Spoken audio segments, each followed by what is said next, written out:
gente boa e bonita, boa noite, boa tarde ou bom dia, dando prosseguimento aos nossos vídeos sobre diversidade cultural. Falemos agora sobre a questão indígena no Brasil. Primeiro, qual é o nome correto? Índio, indígena ou nativo?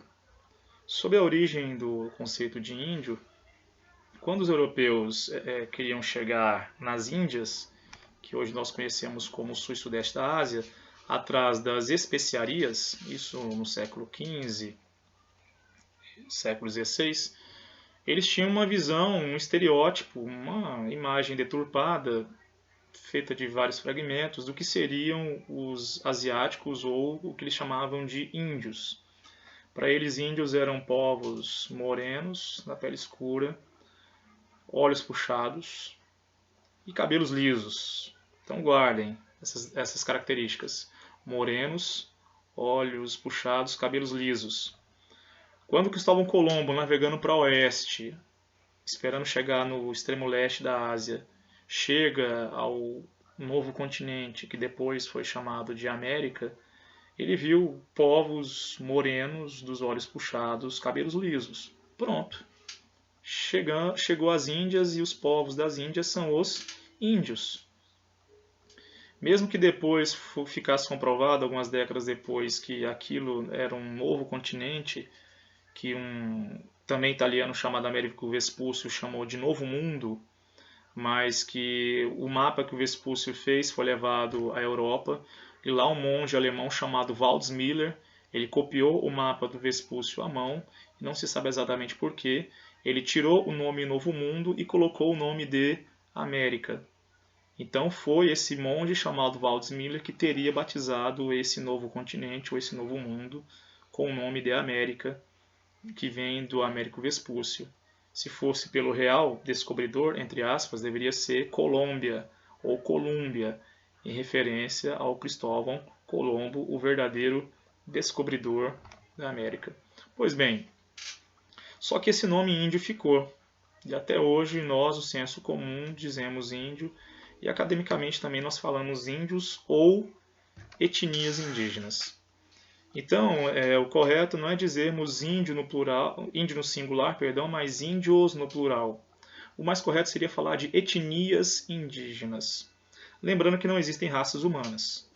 Nós somos uma subespécie, Homo sapiens sapiens, derivada de uma espécie chamada Homo sapiens. Essas diferenças fenotípicas e também culturais nós classificamos como diferenças étnicas. Etnia seria um grupo diferenciado de pessoas que têm traços físicos em comum, que têm elementos culturais em comum, como idioma, religião, hábitos e costumes no seu dia a dia, uma mesma perspectiva histórica. As etnias seriam reunidas em grupos etnolinguísticos.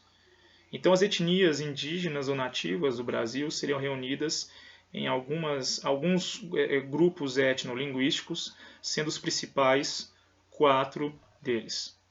O primeiro e mais conhecido é o de origem tupi, que habitava o litoral brasileiro desde Belém do Pará até mais ou menos o norte do Rio Grande do Sul.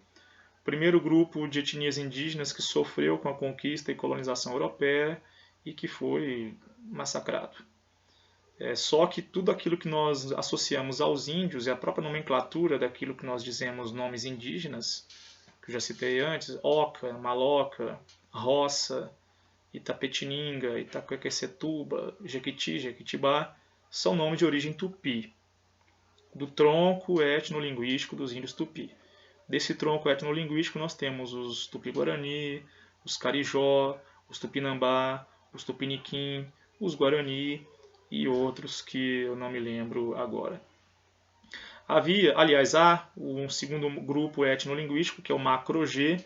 Esse Macro-G é predominante da região centro-oeste, aliás, na região do Planalto Central, onde predomina a paisagem natural do Cerrado. Algumas etnias que eu me lembro, por exemplo, são Avacanoeiro, Caiapó e Carajá.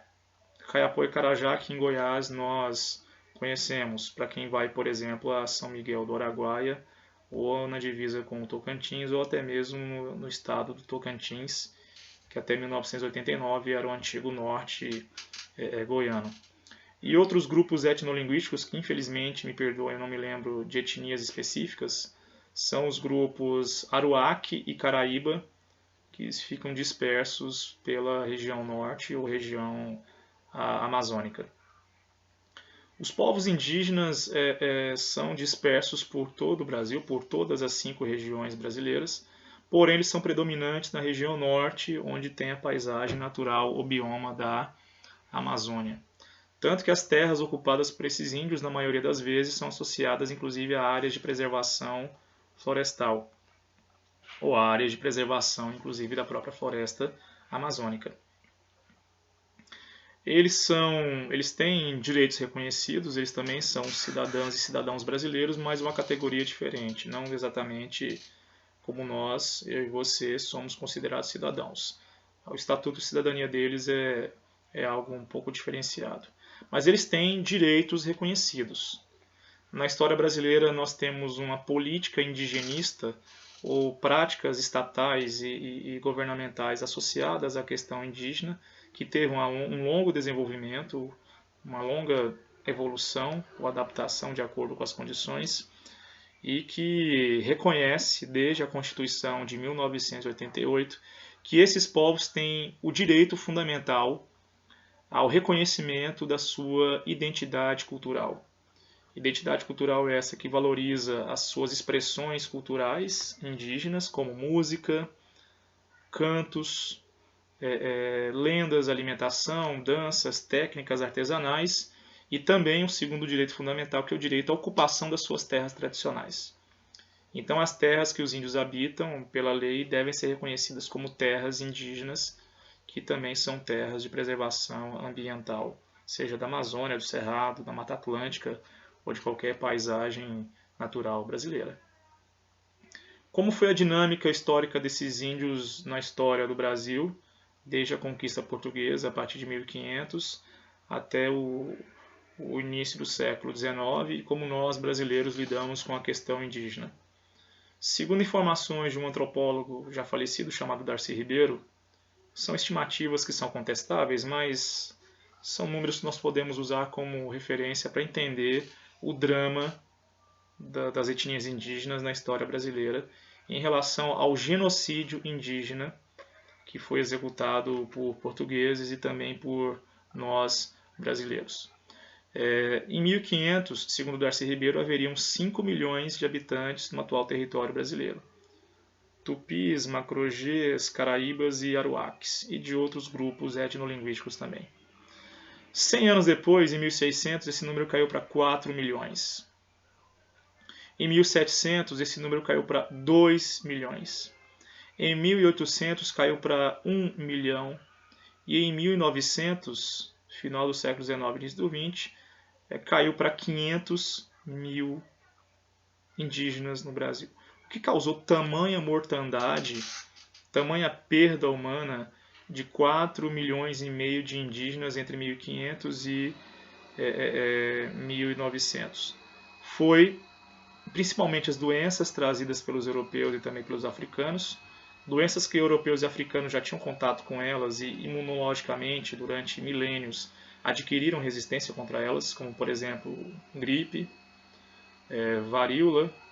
varicela, ou cachumba, e também doenças mortíferas como a própria varíola, que matava gente às pencas na Europa, na Ásia e na África, e que aqui nas Américas causou uma mortandade terrível.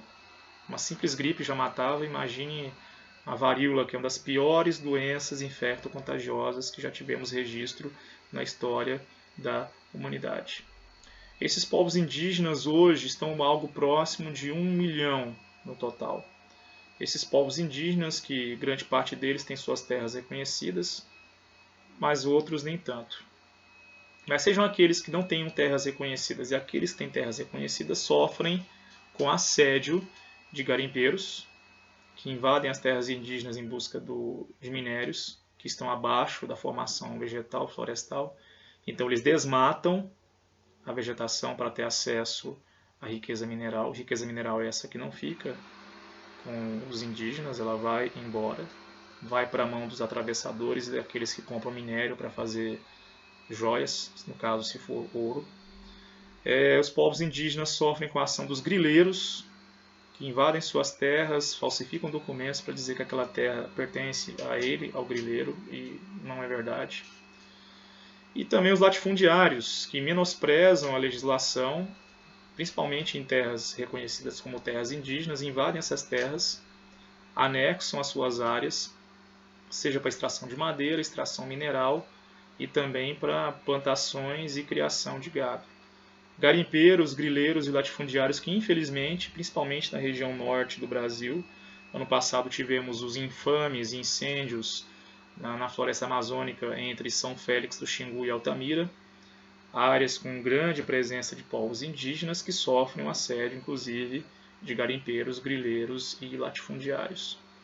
Um exemplo prático de povos indígenas que sofrem com assédio de garimpeiros, grileiros, e latifundiários é a etnia Xikrin, é Xikrin, Xikrin, habitante do sudeste do Pará, que sofre com as invasões de suas terras, inclusive ano passado uma índia Xikrin com a peixeira, um facão enorme, dizendo que se garimpeiro entrasse nas terras indígenas dela, ela ia lá lutar e, se preciso fosse, mataria o garimpeiro. Mulheres indígenas, inclusive, que são mobilizadas para a guerra, porque na perspectiva dos povos indígenas isso é uma guerra, onde o garimpeiro, o latifundiário e o grileiro, latifundiário e o garimpeiro são invasores esses que têm que ser expulsos em batalhas essas que no conjunto formam uma guerra entre eles, Xikrin, contra os invasores, garimpeiros, grileiros e latifundiários. Temos elementos indígenas na nossa cultura, esses elementos indígenas são principalmente de matriz tupi. Um exemplo disso foi a língua geral que era a língua tupi, que os jesuítas, como o padre Anchieta e Manuel da Nóbrega, criaram a forma escrita para essa língua, adaptando o nosso alfabeto latino à língua tupi, e criaram aquilo que na história chamamos de Nhengatu. Nhengatu, que em língua tupi significa língua boa. Nhengatu, inclusive, que foi a língua mais falada no Brasil colônia até 1750. Nhengatu, que foi abolido, pelo menos na lei, pelo Marquês de Pombal, governante do Império Português, em 1750. Nhengatu, que não foi totalmente abolido. Nhengatu, inclusive, isso é lindo de ser descoberto e visto. Nhengatu, que é uma das línguas oficiais de um município no noroeste do estado do Amazonas, um município chamado São Gabriel da Cachoeira.